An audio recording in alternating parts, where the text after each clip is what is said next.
Hello everyone, मैं पीके गौतम स्वागत करता हूं आप सभी का टेक्निकल क्लासेस के ऑनलाइन प्लेटफॉर्म पे। तो सबसे पहले आप सबों को ढेर सारी शुभकामनाएं कि आपने फर्स्ट सेमेस्टर का जो एग्ज़ाम है वो अच्छे से दिया और अब आप सेकंड सेमेस्टर की तैयारी में लग गए हो।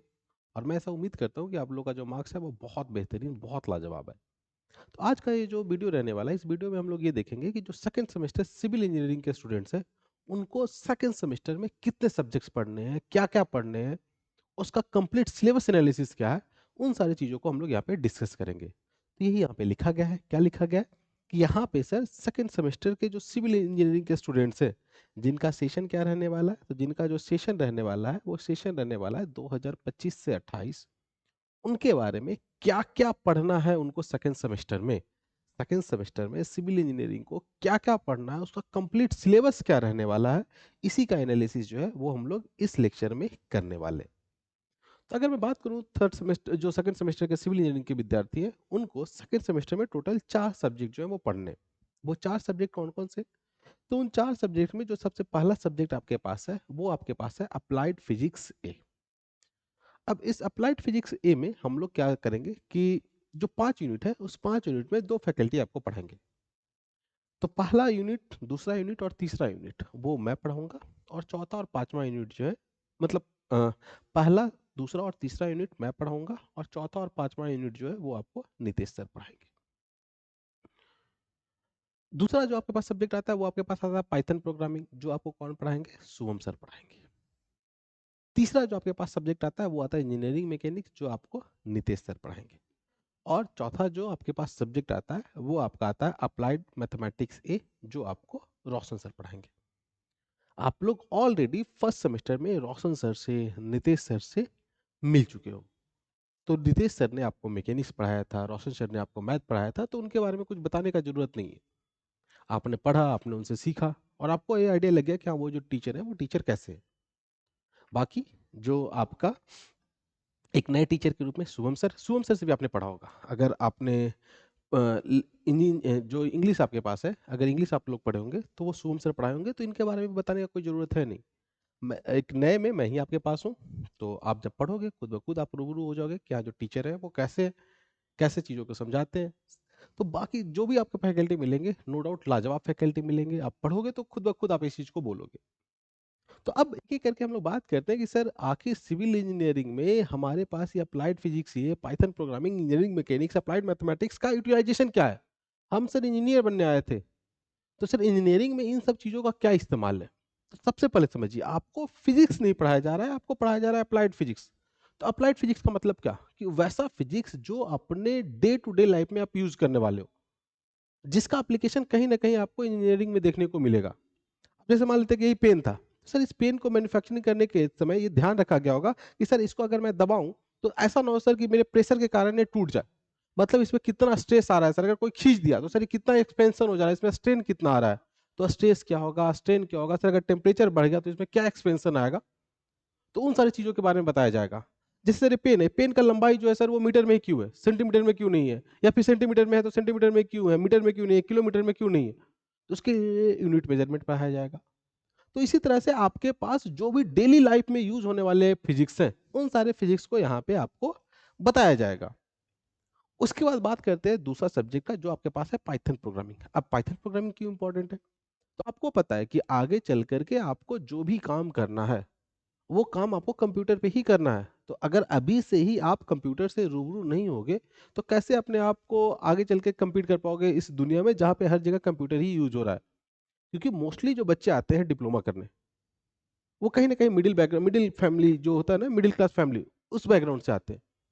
तो हम लोग ना किताबी कीड़ा होते हैं, गैजेट्स के नाम पे हम लोग फोन चला लिए, वही बहुत बड़ी बात है। कंप्यूटर में प्रोग्रामिंग क्या होता है वो हम लोग जानते ही नहीं है।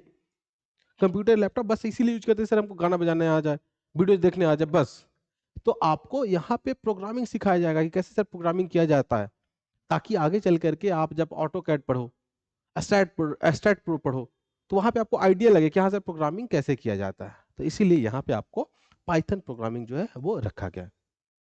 उसके बाद तीसरा सब्जेक्ट आता है, वो तीसरा सब्जेक्ट आता है सर इंजीनियरिंग मैकेनिक्स। अब इंजीनियरिंग मैकेनिक्स क्यों पढ़ा जा रहा है? क्योंकि जब आप सिविल इंजीनियरिंग कर रहे हो तो सिविल इंजीनियरिंग में आगे चल करके आपको पढ़ना होगा स्ट्रेंथ ऑफ मटेरियल, मतलब कोई मटेरियल का कितना ताकत है। तो इसका जो नींव है वो नींव ना इंजीनियरिंग मैकेनिक्स में ही रखा जाता है। इसके बाद आप पढ़ोगे स्ट्रक्चर एनालिसिस, उसका नींव यही है इंजीनियरिंग मैकेनिक्स ही। सिविल इंजीनियरिंग का जो बैकबोन कहा जाता है, जो सबसे इंपॉर्टेंट सब्जेक्ट होता है वो होता है sir reinforced cement concrete, RCC. ये तीनों सब्जेक्ट का जो बैकबोन है वो बैकबोन इंजीनियरिंग मैकेनिक्स ही है। और जब तक आपका बैकबोन, जब तक आपका रूट जो है वो मजबूत नहीं होगा, तब तक कैसे आप उसके ऊपर इमारत खड़ा कर पाओगे। तो इसीलिए आपको इंजीनियरिंग मैकेनिक्स पे पकड़ होना बहुत ज़्यादा ज़रूरी है, क्योंकि इसी का एप्लीकेशन जो है वो आगे चल कर करके सिविल इंजीनियरिंग के इंपॉर्टेंट सब्जेक्ट्स में देखने को मिलता है। इसीलिए ये सब्जेक्ट भी अपने आप में बहुत ज़्यादा इंपॉर्टेंट है। इसके बाद अगर बात करें तो अप्लाइड मैथमेटिक्स। अब आपको पता है आगे जितने भी सब्जेक्ट्स पढ़ोगे, जहाँ पे भी न्यूमेरिकल्स आएंगे, जहाँ पे भी क्वेश्चंस आएंगे, वहाँ पे आपको मैथ का ही इम्प्लीमेंटेशन करना है। डिफरेंशिएशन, इंटीग्रेशन, मैट्रिक्स, वेक्टर, इन सब चीज का ही एप्लीकेशन आपको देखने को मिलेगा। तो सर जब इन सब सब्जेक्ट्स में हमको मैथ ही देखने को मिलेगा तो मैथ तो पढ़ना कंपलसरी हो जाता है सर। तो इसके लिए आपको मैथ पढ़ाया जा रहा है। तो ये सिलेबस इसलिए डिजाइन किया जाता है या ऐसे डिजाइन किया जाता है ताकि आपको ना धीरे धीरे नेचर्ड किया जाए। धीरे, जैसे होता है ना कि जब कोई पेड़ रहता है तो हम लोग क्या देखते हैं कि पहले सर पानी डालते हैं, खाद डालते हैं, तब जा कर करके वो ना मतलब छोटा सा पौधा जो है वो बड़ा सा पेड़ में बनता है। तो वो जो पेड़ में खाद और पौधा है ना, वही ये सारे सब्जेक्ट्स हैं। कि अभी आपको ना एक बड़े वृक्ष बनाने के तरफ थोड़ा थोड़ा खाद, थोड़ा थोड़ा उसमें फर्टिलाइजर्स, थोड़ा थोड़ा पानी जो है वो उसमें डाला जा रहा है, ताकि आप जा कर करके एक बेहतरीन सिविल इंजीनियर बन पाओ। तो इसीलिए ये चारों सब्जेक्ट जो है वो सेमेस्टर के पॉइंट ऑफ व्यू से तो इंपॉर्टेंट है ही, उसके साथ साथ आपके आगे चल करके फ्यूचर में भी बहुत ज़्यादा हेल्प करने वाले हैं, ताकि आप जो भी सिविल इंजीनियरिंग है उस पर अपने पकड़ को आप बेहतरीन कर सको, लाजवाब कर सको। तो इसीलिए ये चारों सब्जेक्ट्स नो डाउट बहुत इंपॉर्टेंट रहने वाले हैं। अब मैं बात करता हूँ किसके बारे में। अब मैं बात करता हूँ कि सर ये जो सेकंड सेमेस्टर का जो बैच है सिविल इंजीनियरिंग का, वो स्टार्ट कब से हो रहा है। तो सेकंड सेमेस्टर का जो बैच स्टार्ट हो रहा है वो स्टार्ट हो रहा है 16 दिसंबर से। तो सर 16 दिसंबर से जब ये बैच स्टार्ट हो रहा है सर, तो इस बैच में आप करवाओगे क्या, हम लोग के लिए क्या क्या बेनिफिशियल रहने, मतलब क्या क्या बेनिफिट मिलने वाला है यहाँ से। तो सर सबसे पहला फायदा नंबर वन, जो भी क्लासेस आपको प्रोवाइड किए जाएंगे वो क्लासेस रहेंगे लाइव। लाइव मतलब क्या, कि सर जैसे मैं अभी ये बोल रहा हूँ, अगर ये सामने में रहते, मैं कुछ भी बोला, आपको कुछ भी डाउट आया, आप तुरंत वहां से बोलते सर इसका मतलब क्या है, ये चीज हमको समझ में नहीं आया। तो मतलब सर आपको लाइव क्लास में डाउट पूछने का आजादी यहाँ पे मिल रहा है। जो भी डाउट है तुरंत उसको क्लियर कीजिए। अच्छा डाउट तो आएगा ही नहीं, इतना बेहतरीन ढंग से आपको समझा दिया जाएगा कि कोई डाउट नहीं आएगा, बट फिर भी अगर कोई डाउट आ जाए तो आप तुरंत उस चीज को कवर कर लो। अब पता चला कि आप रिकॉर्डेड मोड में वीडियो देखोगे तो उसमें क्या दिक्कत आता है कि आपको कोई जो डाउट आया वो डाउट डाउट बन करके रह जाएगा, बाद उसको आप सॉल्व नहीं कर पाओगे। तो इसीलिए लाइव क्लासेस बहुत कंपलसरी है। ठीक है, एक तो आप डिस्टेंस से पढ़ रहे हो तो दूर से भी पढ़ो, तब भी आपको ऐसा फील हो कि नहीं आप ऑफलाइन क्लास में ही बैठे हुए हो। क्योंकि ऑफलाइन क्लास में क्या बेनिफिट होता है कि सर की जो भी डाउट आता है तुरंत बच्चा हाथ उठाता है, सर खड़ा करके पूछ लेता है कि सर हमको ये डाउट है। तो वो सारा फैसिलिटीज आपको लाइव क्लासेस में मिल जाएंगी। अब दूसरा पॉइंट क्या आता है सर कि सर इन केस मान लेते हैं कि किसी कारणवश हम लाइव क्लास अटेंड नहीं कर पाए, तब तो मेरा क्लास छूट जाएगा। नहीं, बिल्कुल नहीं छूटेगा। जो भी क्लासेस लाइव चलेंगी उन सबका रिकॉर्डेड मोड में भी वीडियो अवेलेबल रहेगा, जैसे आपने फर्स्ट सेमेस्टर में देखा। तो आपको रिकॉर्डेड वीडियोज मिल जाएंगे। अब रिकॉर्डेड वीडियो जो रहेंगे वो लाइव क्लासेस के तो रहेंगे ही रहेंगे, उसके साथ साथ आपके जो भी सीनियर्स ने क्लास किया है उसका भी आपको रिकॉर्डेड वीडियोज मिल जाएगा, ताकि अगर कोई चाहता है कि नहीं सर हम 10 दिन में पूरा सिलेबस कंप्लीट कर ले, तो कर सकता है वहां से। तो रिकॉर्डेड आपको लाइव क्लासेस का भी रिकॉर्डेड मिल जाएगा और प्री रिकॉर्डेड लेक्चर्स भी वो आपको मिल जाएंगे। नेक्स्ट बात करते हैं सर कि यहाँ पे आपके पास जो भी क्लासेस चलेंगे उसका पीडीएफ नोट्स आपको प्रोवाइड करवा दिया जाएगा। क्लासेस हुआ, क्लासेस के वीडियो के नीचे ही आपको पीडीएफ जो है तुरंत उसी दिन आपको मिल जाएगा। तो पीडीएफ भी आपको मिल जाएगा, बट मैं कोशिश तो आपको यही करना है कि सर क्लास के साथ साथ मैं खुद से नोट्स बनाता चलूँ। बट इन केस अगर आप किसी दिन नोट नहीं बना पाते हो तो आप वहाँ पीडीएफ से हेल्प ले सकते हो। उसके बाद बात आता है सर कि सर यहाँ पे अब आपको ना सेमेस्टर प्लस में जेई का भी तैयारी करवाया जाएगा। अब आप बोलोगे सर सेमेस्टर प्लस का जेई, अभी तो हम लोग सेकंड सेमेस्टर में, फिर जेई के लिए कैसे सोचे। तो बच्चे ये चीज याद रखिएगा कि आज का जो आपको ऐसा लग रहा है कि सर अभी तो मैं सेकंड सेमेस्टर में हूँ, दिन गुजरते ना टाइम नहीं लगेगा, आपको पता नहीं चलेगा ना कैसे 2 साल जो है वो निकल गए और आपके पास डिग्री मिल गया बट आपके पास नॉलेज नहीं आ पाया। तो आपको अभी से ही तैयारी करना है। तो आप बोलिए सर कि जेई का भी हम क्या तैयारी करें, अभी तो हमको सिविल इंजीनियरिंग का सी भी नहीं आता। तो बच्चे जैसे आप फिजिक्स पढ़ रहे हो, तो आप जो भी एग्जाम में बैठोगे ना उसमें टेक्निकल के साथ साथ ना नॉन टेक्निकल पोर्शंस भी आते हैं, उसमें तो आपका फिजिक्स आएगा। तो आपको ऐसा करना है, या उसमें तो केमिस्ट्री पूछा जाएगा जो आपने फर्स्ट सेमेस्टर में पढ़ा है। तो आपको क्या करना है कि जो सब्जेक्ट आपको पढ़ा दिया गया, अब उस सब्जेक्ट में जेईई एग्जाम में अभी तक जो भी जेईई का एग्जाम हो, चाहे एसएससी जेईई हो, चाहे आरआरबी जेईई हो, चाहे आपके पास एसबीटी जेईई का एग्जाम हो, कोई भी जेईई का एग्जाम हो, DMRC, LMRC, DRDO, BARC, ISRO, कोई भी जेईई का एग्जाम हो, उसमें जितना भी प्रीवियस ईयर में क्वेश्चंस पूछे गए हैं उस सब्जेक्ट से, जो आप या तो पढ़ चुके हो या इस सेमेस्टर में पढ़ने वाले हो, तो उन सारे क्वेश्चंस का आपको ऑब्जेक्टिव क्वेश्चंस जो है वो करवाया जाएगा।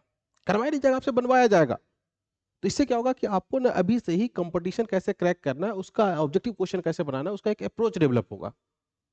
तो एक एडिशनल बेनिफिट आपको यहाँ पे मिल जाएगा कि सर सेमेस्टर के साथ साथ हमको जेई का भी प्रिपरेशन यहाँ पे करवाया जाएगा, क्योंकि अल्टीमेटली आपके पास एम क्या है, आपने सेमेस्टर जो आप डिप्लोमा कर रहे हो वो डिप्लोमा करने का एम्बिशन क्या है, उद्देश्य क्या है। तो यही उद्देश्य है सर कि मैं एक इंजीनियर बन पाऊँ, एक जूनियर इंजीनियर बन पाऊँ। तो उसका तैयारी कहीं ना कहीं अब आपको स्टार्ट कर देना, क्योंकि 6 महीने तो आपको निकल गए, फर्स्ट सेमेस्टर तो आपका चला गया।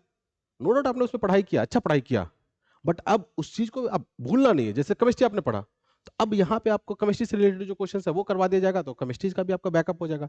तो पुराने चीज का रिवीजन भी, और उसके साथ साथ नए जो आपके पास सब्जेक्ट्स आ रहे हैं उन सब का भी आपका ऑब्जेक्टिव क्वेश्चन का प्रैक्टिस करवा दिया जाएगा। बाकी जब आप जैसे जैसे आगे बढ़ते जाओगे, आपके पास सब्जेक्ट्स बढ़ते जाएंगे। अभी तो सेकंड सेमेस्टर में हो, तो ज्यादा सब्जेक्ट तो अभी आपने पढ़ा नहीं है।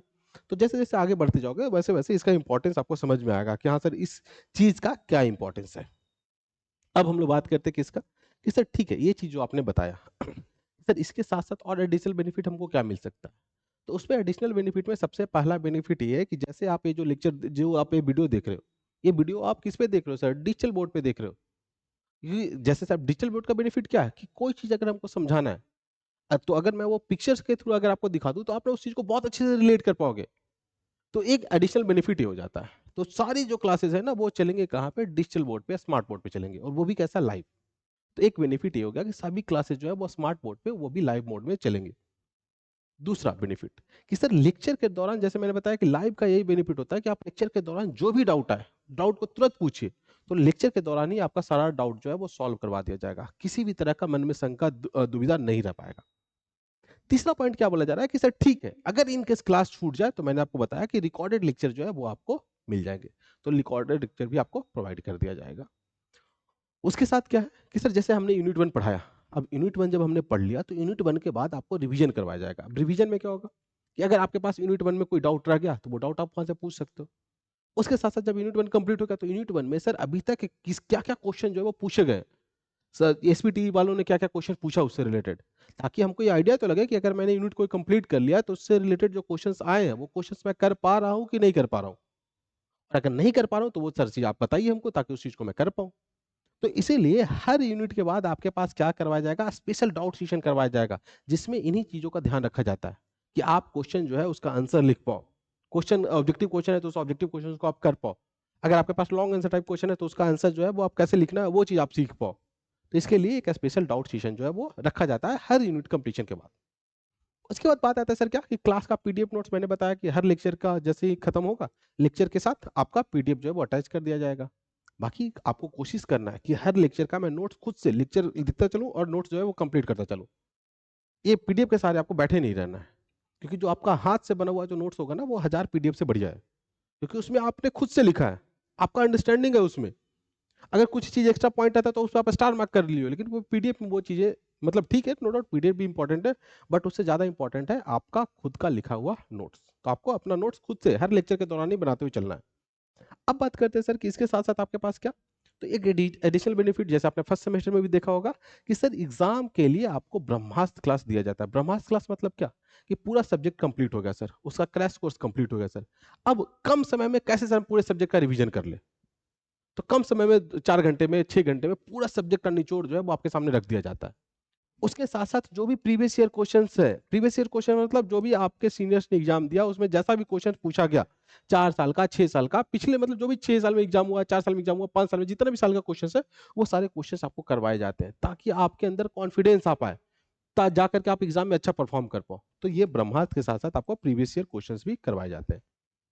एक एडिशनल बेनिफिट आपके लिए क्या है कि आप क्लास को फोन में, लैपटॉप में, पर्सनल कंप्यूटर में, कहीं पे भी एक्सेस कर सकते हो।